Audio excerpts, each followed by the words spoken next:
In this AvTims build video, we're going to build the RC Sonix. My little brother built a kit plane called a Sonix. The model is a 1X. It took him a year or two to build, came out fantastic. Almost as cute as my little RC version. What a great landing. He's been flying around without a paint job and was trying to come up with a couple different ideas for livery. So this year for his birthday we designed an RC plane so he can play around and color several of them until he finds the paint job that he likes. As always, there's free plans on AvTims.com, or you can order a pre-cut kit and build along with us. Heat up your glue guns, get ready, here comes another kit. Whether you're using a pre-cut kit or if you're scratch building, the foam sometimes is going to curve, curl, you're going to get little rough cuts. Don't worry about it, it's all going to straighten out when you put it together. So let's get started with the fuselage. Use your mini plans and identify the little foam strips that need to get taken out and pull them out of there. Now you're ready for a little hot glue. Start from a ½ inch from the end, lay in a little bead. A little goes a long way here. You might want to do a little dry fitting before you put the hot glue in. These are B-style folds. Make sure you push them flat down against the table. It's nice to have a super square fuselage, makes it fly straight. Let's go ahead and secure up the front of the fuselage. Just put a little bit of glue in the bottom, fold it over. Remember, a little glue goes a long way. We want to keep this nice and light. Well, that looks pretty straight.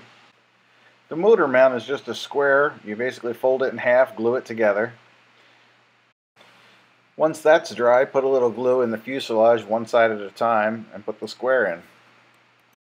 There's a second square of foam. We're going to use that towards the middle of the fuselage, right below where the canopy is. Now we're going to work on the turtle deck. You want to remove the foam from each side, left and right. We had considered making this a cardboard piece, but it just works better as foam. We're going to need to curve it, so remove the inside paper.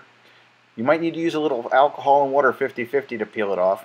Use the edge of a table, rub it back and forth, beat it up till it's ready to curve. In the back is a slot for the rudder. I went ahead and put a little bit of scotch tape in the front because it seemed like it was going to tear. This is the amount of curve you're looking for. When you dry fit your turtle deck to your fuselage, you may have to trim a little bit of the foam off of the corner to make it fit properly. Start with one side, fold it over and glue the other. You may use scotch tape as well to hold it. In order to attach the vertical stabilizer, you're going to have to trim the foam to make a bigger hole. Before you install the tail, we have a few small tips and tricks. To make the control surfaces move a little easier, trim a little sliver of foam out of the elevator and the rudder. Next, you have to trim the 45 bevel on both sides of the rudder and elevator to create a hinge so that they flex properly. Dry fit your parts to make sure they fit together nice and square. Then go ahead and lay a bead of hot glue on either side to secure them together. Slide your tail into your fuselage, make sure it's good and square, and go ahead and use hot glue to secure it up. A quick word about our power pod. I'm going to make a separate video on how to assemble this, so check that out on our website. Then come back here when you're ready to finish your project. We're going to finish the front end of the airplane with the nose cowling, but there's a few things we need to do first before we finish that. Time to dry fit your power pod. Slide your firewall all the way in against your engine mount and use barbecue skewers to poke holes in the engine mount. Once your engine mount holes are located, fill the holes with hot glue and trim the sticks. Next, you have to find the location of the aft power pod barbecue skewer.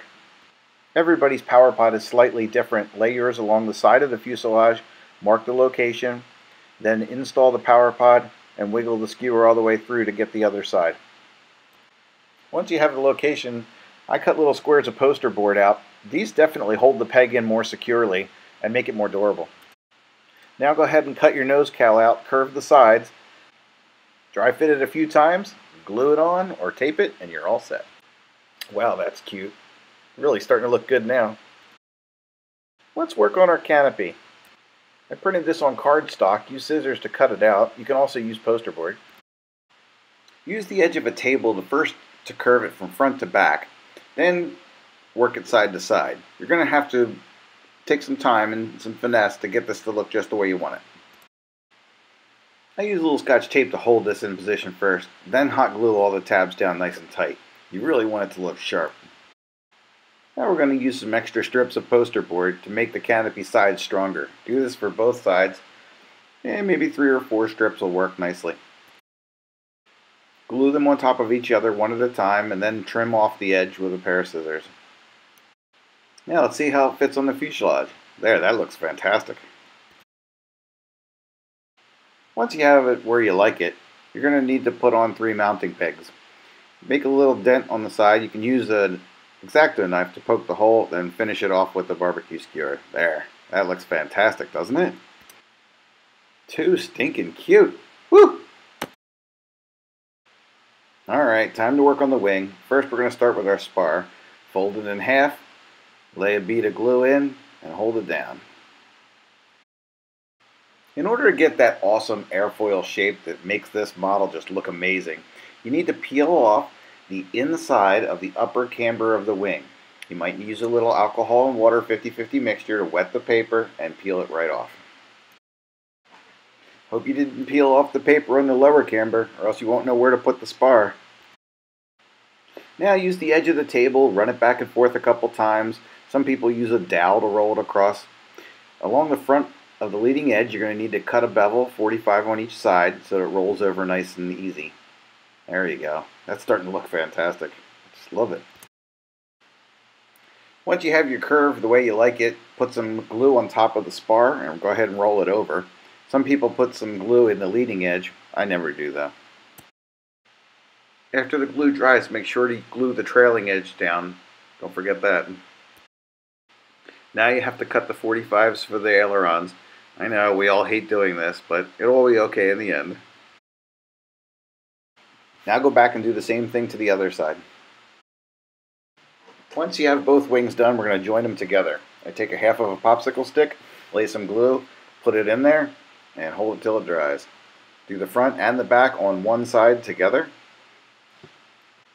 Then put lots of glue along the wing joint on the spar and slide them together. I like to reinforce the joint with a little bit of packaging tape. Start it off, lay it on the bottom, and wrap it around to the top. Use an X-Acto knife to trim it out so it looks nice and neat. That makes a really nice strong joint. I went back and laid in some more hot glue on the inside of the wing there just to secure it up. I like to do a lot of aerobatics. I don't have a good photo of it here. We're going to get onto the landing gear mount in a minute, but you want to glue a popsicle stick to the bottom of the trailing edge and the leading edge to protect from these rubber bands for the wing. The landing gear mount, all we do is we take the square of foam with the 2 lines in it, we put some barbecue skewers in there, we smear a whole bunch of hot glue on the top, and we stick another piece of foam on the top of that. We then take that whole thing and glue that to the bottom of the wing, just like there. We're going to need to add some pegs to the fuselage to rubber band the wing on there, so we want to make sure they're glued in nice and secure. Again, this picture doesn't have the right popsicle sticks there to protect the wing. So that's pretty much it. Now you can do your electronics however you like to. You're going to cut out some shapes for your servos, run the servo leads up to the center of the wing. I like to use some music wire and some needle nose pliers to make some Z-bends. Seems to work really well for me. I use the little plastic control horns. Our kits come with control horns, or you can make them yourself. I hope you enjoy your Sonix as much as I enjoyed building it. I just can't wait to see my brother's face when he gets to fly this thing. He is going to love it. He picked out this color scheme, and I really love the way it looks. I think he's going to actually put that on his real plane soon. Thanks for watching. Until next time, take it away, Marissa. Visit AvTims website for more videos and click like on Facebook.